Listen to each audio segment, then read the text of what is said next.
Well, there's that exposed beam underneath. Oh, you think you can rope it? Do I think I can rope it? Watch this. I'm watching. I missed. See, it's all in the wrist. Here, let me see it. See? Yeah, it's not bad. For a second attempt. So we got a couple of games coming out this year, far as Battlefield 1 trailer, which I did a reaction to. We also have Kingdom Hearts. Hopefully they can get a goddamn release date out for it. And we have Final Fantasy 15. But from those, we actually have a AAA game that sort of rises from the ashes. And thank God, because I was actually getting a little bit bored with some of the stuff that's been coming out this year. Not that most of the games were bad, but the last game I brought, and I talked about this before, was The Division, and it was just mediocre to me. It wasn't exactly what I was looking for, at least what I thought I was looking for. And then a game comes along named Uncharted, okay? And now I'm a late Uncharted fan, actually. I did not start with the first one. Actually, I did play the first one, but I never purchased the game. It wasn't until I actually got the Uncharted collection that I decided to play the rest of the games and see exactly why people love the series so much. So after playing the Uncharted collection, I decided, well, you know, I'll definitely get the fourth one. And I did, and I have to say, Uncharted, A Thief's End might be my favorite Uncharted game out of all of them.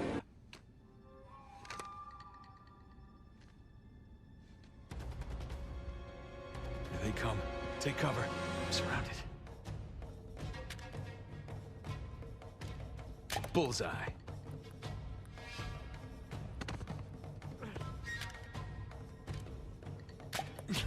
Take that.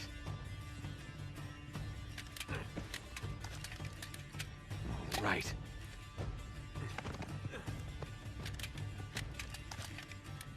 Back in business. And that.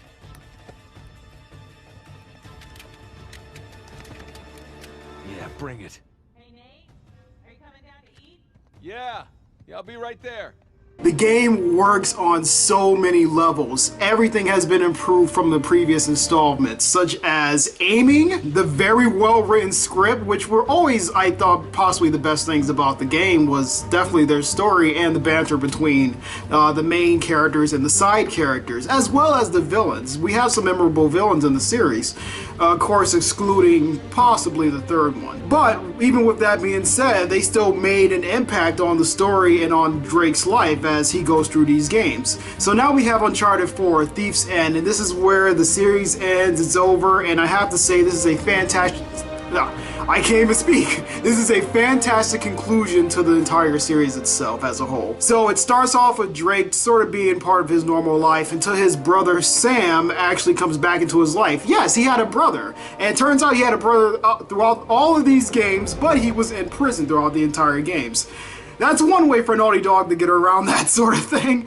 So his brother comes back after an apparent prison breakout, which is a very great sequence in this game. It sets the bar for the rest of the games in terms of action. Now, after going through that, he comes back and he says, well, remember a certain treasure we was looking for we found out when we were kids about a big, huge pirate treasure which is just full of gold, which can basically set us up for life.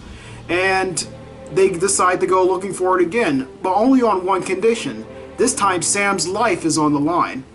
So, with somebody's life on the line, especially being Drake's brother, he decides to go and do this whole treasure hunt. Now, I can't go any further with that, because if I do, that would be giving it away, especially the very good twist at the end. And I swear, I thought they was going to do some stupid-ass cliche bullshit at the end of the game, but they decided not to, and I'm so thankful for Naughty Dog for that. Now, most of the Naughty Dog games I've played have been Crash Bandicoot, Spyro the Dragon, you know, some of their old stuff. And we even get a nod to a lot of their old games, well, at least a couple of their old games within Uncharted 4, which was very welcome.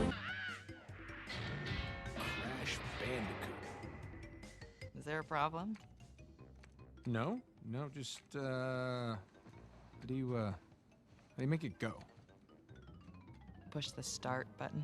I knew that. All right. But I have to say, I do like the new Naughty Dog team and their style. Now, I wasn't that big of a fan of The Last of Us, so it was nice to see something else from Naughty Dog that actually piqued my interest, that actually caught my eye and made me decide to say, well, you know, I guess I'll give this gaming series a chance. And I'm so mad that it's ending. I am very disappointed that it's ending right now because I would love to have another game. Heck, it could not even follow Drake. From the way the fourth game actually ends off, like I said, I'm not going to give anything away, we can still possibly get another game, but it definitely won't be with Nathan Drake himself, which will be fine. But the game itself is absolutely beautiful. This is one of the best looking games I've seen on the PS4 recently. I did talk about The Division and how well it looked, and we're starting to get at least better looking games around as the years go on, especially on these current gen, former next gen systems. So it's actually very good to see that Naughty Dog is taking full power of what the PS4 system can do.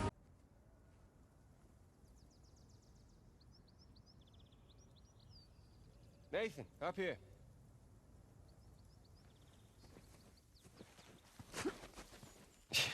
You know, I can't believe I'm out. I can't believe I'm here with you in Italy, huh? Yeah, me either. Just wish the circumstances were less tense, you know? Well. Now, the sights are a bit more enjoyable that way. Oh. So this isn't your first time here? No, it's more like third. Had a couple of odd jobs. With Sullivan. Well, yeah.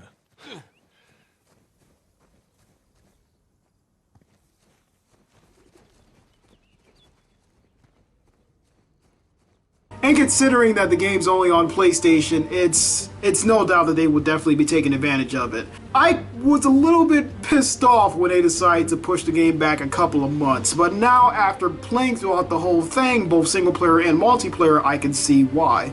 Like I said, graphic-wise, the game is fantastic. The dialogue between the two brothers Drake, both played by Nolan North and Troy Baker, is just absolutely fantastic.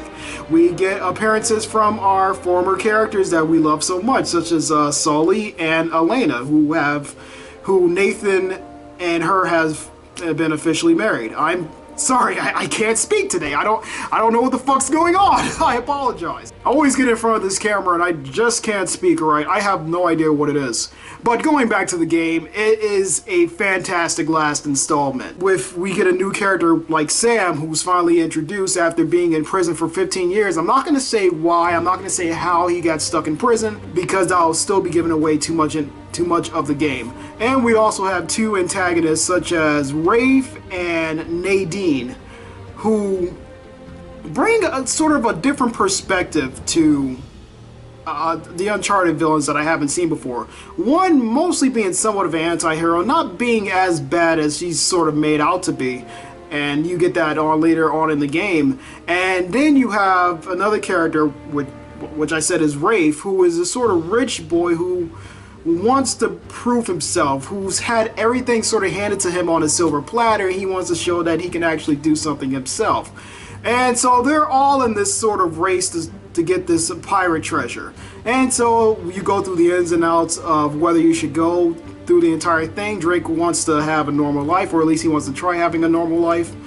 And maybe the normal life just really doesn't suit him, but at the same time he wants to try at it just so he can sort of provide for his family, which is Elena. But he may not be the only one that's actually receiving that sort of itch for adventure.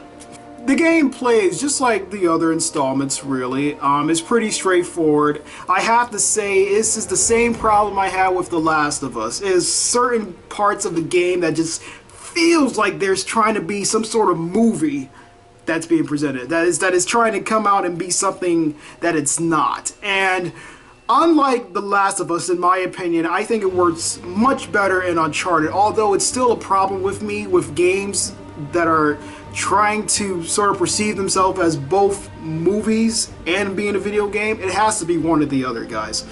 Now, like I said, I can let it pass for Uncharted because it works so well due to the dialogue and the banter between characters. and just basically how well written the script is. This is a very well written game, and I can say this all about the Uncharted games, but this one in particular I really like compared to the second game itself. But I would definitely say I am so sick of games not wanting to be games, but wanting to be sort of present themselves as movies, trying to be like this sort of cinematic thing, and it gets on my nerves because sometimes you'll be playing and you want to jump and you want to shoot and things like that, and then the game will go very slow pace, and you have to walk through this segment rather than just run right through it, and it's little things like that that bother me. But otherwise, the game, when it gets to the action scenes, it's a lot of action and it's very thrilling. The game can be really exhilarating at times. Samuel, get behind something. What? Why? Just do it. Are you alright? Yeah. Yeah, I'm fine. Las camionetas están en camino. Muy bien.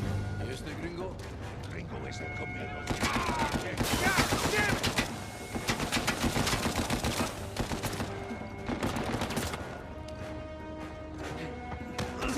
¡Te tengo, gringo! Get back, son of a bitch! Come on. Yeah. And just sort of like the other games where you end up looking for a piece of treasure, it's not necessarily in the place that the characters may think it is, and then they'll have to go to the other side of the world and of course look for it there. This also happens in the fourth Uncharted as well, as it keeps that trend just like the rest of the games. And by doing so, it can bring you to some very amazing looking places that Naughty Dog just fills with this whole bunch of detail. Not really. I mean, by the time Avery would have sailed here, the place was already abandoned. I guess that's true.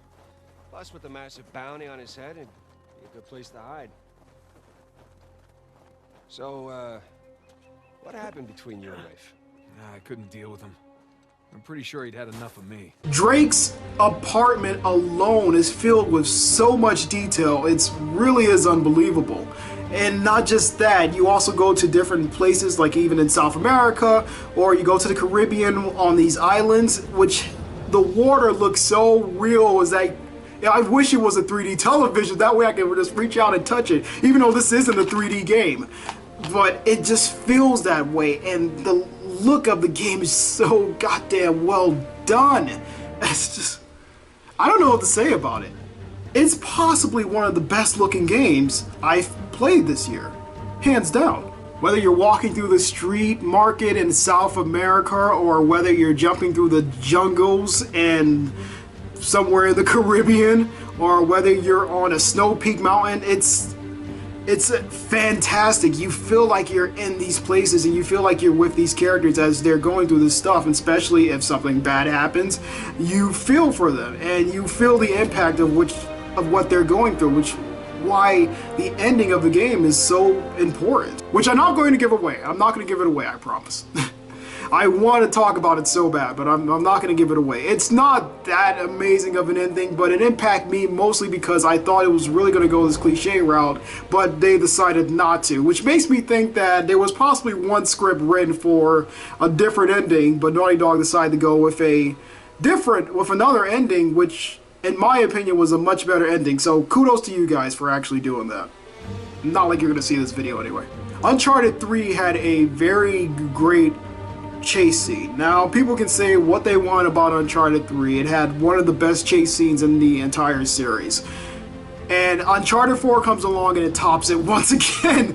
It manages to top the previous installment in terms of a very well done chase scene, not only throughout the city, but throughout the outskirts of the city, and you're going through these dirt roads and you're going through these old looking villages, and you're jumping from motorcycle to motorcycle, jumping from truck to truck, and just blowing things up with RPGs. It's such a thrilling ride. And of course, Drake himself also has to make some smart remarks. This is some of the best dialogue ever in a video game. I can keep talking about it. As somebody who likes to write, this was very well written.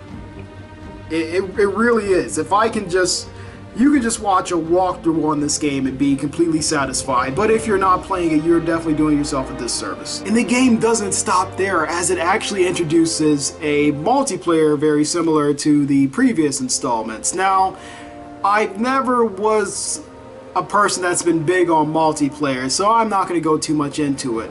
But there is kind of a solid foundation here for a multiplayer that could be expanded on. There's only 3 game modes. This is Team Deathmatch, which is standard Team Deathmatch. You have Command, which is sort of like this mini domination things. You have points A, B, and C, and you have to capture those points in order to earn points. Then you have Plunder, I think it's called, and this is the last one. This is the one that not everybody seems to play. Actually, Command and Plunder are the 2 ones that nobody really seems to play that much. There are people that are playing it, and you will get lobbies for it, but just be prepared to wait a little bit longer than you will a standard Team Deathmatch. With Plunder, you actually have to find a piece of treasure that's hidden somewhere on the map. Oh, well, it will pop up on the mini-map. You go and find it, and you get it back to your base before the other team does so. Pretty standard, right? Sort of like Capture the Flag. We've seen different instances of this sort of game mode before, even in something like Red Dead Redemption, so it's not really anything new. Even GTA Online has their own version of Capture. But that's it! Okay, that's it. There's nothing else. Oh, well, and Ranked Team Deathmatch. This is where you actually get pitted between better players who have been fighting to receive rank, who have better weapons, who have been playing the multiplayer since the beginning. I don't know why anybody will skip the single player. You are really doing yourself a disservice to the $60 game, because the single player is way more worth it than the multiplayer. But, you know, different folks, different strokes. So, I apologize for that comment. But it's the truth. So some people would rather play the multiplayer, and I just can't see why. Like I said, it's a solid foundation there. Even there's a customization system as far as mostly customizing the characters. This is something I don't particularly care for. I don't care if my version of Drake wears a hood or some type of beanie or some shades. I really can care less. Or if he does a taunt like Hotline Bling. I'm dead serious. That is in the game. Or the dab or whatever stupid shit that we modernized nowadays. All this stuff can be completely ignored, as I just normally just play with the default characters, as nobody really plays any differently from anybody else. At least I haven't seen much of a difference. Not like this character can do a melee attack, and this character has a strong melee attack, or this character has a better accuracy when playing as them. It's not much difference between the characters playing as them. It's pretty much all the same. There's a few guns in the game. I think there's about 12 in total as far as primary weapons, and secondary weapons, of course, being the pistol, and there's possibly about a half of those. Once you pretty much unlock everything, there's not really much else to do instead of just go for rank. But once you get like higher rank, it's not really much else for you to do there as well. And as you play with the guns more, there are some modifications that you can do with them, but it's not like a full-on customization. It's kind of like how, let's say, the Division does it, or how Grand Theft Auto does their customizations. This is just the standard, hey, you want to start off the game with just more ammo? Well, here, use a point, because it goes by a point system, which is very similar to something like Black Ops 2. Here, let's use a point system to where you can use only one modification, and that's it. Yep, so you want to start off the match with more ammo, or you just want to have faster reload speed? Well, you gotta choose either or, unless you unlock a hero's weapon, which has 2 modifications on it. But that's about it, so there's not really much there. So if you want a silencer, you have to have a modification, but it also takes up a slot, and you may want to equip something like a grenade. So the more you play with certain items, the better versions you're going to have of them. And then, of course, there's also perks and summoning sidekicks, such as the Savior sidekick, the Brute, the Sniper, and you also have a stealth sidekick who manages to sneak around and grab enemies. Even with all these things here, there always seems like there's one that's particularly better than the others. A lot of people seem to go either the Brute or the Savior sidekick, as one can heal you and one can take a massive amount of damage. As far as summoning different mystical elements, such as the such as El Dorado, which is the reference to the first game, which is hands down the strongest summon you can have, which begs the question, why would you have anything else? Then, of course, you got standard stuff such as grenades, C4, smoke bombs. Only 3 of those really matter. Grenades, C4, and the funny thing is, I can't remember the last one. I think it's a landmine. Is landmine good? No, it's a revival pack, which makes it a lot easier to revive someone because you can just throw it out there and it can easily revive somebody. And then, of course, you have your perk systems such as Ghost Perk and things like that, and those can be upgraded as well as you play with them a lot more, or at least have them equipped in your slot. Otherwise, the multiplayer, in my opinion, is pretty bare bones, and there's not much to go on. It's definitely enjoyable and it will give you a few hours of enjoyment, but you can tell where most of the effort has been put in. Although it is definitely nice to see characters that don't appear in the main game, such as Chloe and Cutter from both Uncharted 2 and 3, who do make an appearance in the multiplayer and have their own specific dialogue. Even characters who haven't been around in the first game, such as certain villains, do make an appearance in the multiplayer, and once again, they are played by their respective actors, voice actors, and they have their own specific dialogue. So it is nice to see that, especially considering that the Uncharted 4 single player doesn't really mention some of these characters, even if they did survive from the previous installments all too much. They're just sort of shown as just mini Easter eggs. But overall, Uncharted 4 is a fantastic last installment into the series. I think I said that about 3 times, so if you haven't guessed it right now, the game is definitely worth it. I say on a scale of 1 to 10, it's about a 9 to me. I would have possibly hit this up to a 10 if the single player managed to still close some doors. There seem to be a couple of things that they left out, but it's at the same time they hint at that that Drake still sort of keeps in contact with certain people, or there's actually a character that sort of just disappears towards the end and you never see what happened to them. And then the multiplayer itself just sort of being a basic foundation but not really too solid. It needs to be, you know, a little bit more there, maybe a couple of game modes in there, maybe a standard deathmatch where I don't have to just play with a team, I can just play by myself. That would be a little bit more hectic, especially considering that you can have about 12 people or so within the team deathmatch. That would be fine to have 12 people just run around and just sort of fend for themselves. But overall, the game is worth it. Please, please go pick up this game. You're doing yourself a disservice if you do not. It's one of the best games out right now. And I'm going to try to upload some more multiplayer gameplays. Whether people want to see that or not, it's fine. You know, I personally enjoy it, so I'm going to upload it on my channel. So if it gets 2 views or 3 views, I personally don't care. So beforehand, even if you decide to play the Uncharted 4, if you're not familiar with the series, definitely pick up the Uncharted collection. It looks almost slightly different to Uncharted 4. It definitely is a fantastic remaster of those games. And just in case you want to know more about the story, definitely pick up the Uncharted collection. I recommend both of these. Alright, so guys, thank you for watching. If you enjoyed the video, please leave a like. I apologize for my speech. I am all over the place right now. I have a lot going on. I'm possibly going to be off of YouTube for a couple of weeks.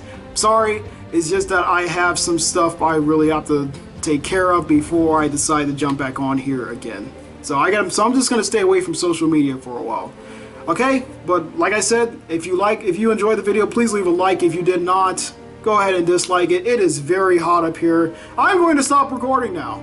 Thank you guys for watching. Catch you in the next one. What? Is that it? You asked for it. Oh, you gotta be kidding me. I practically had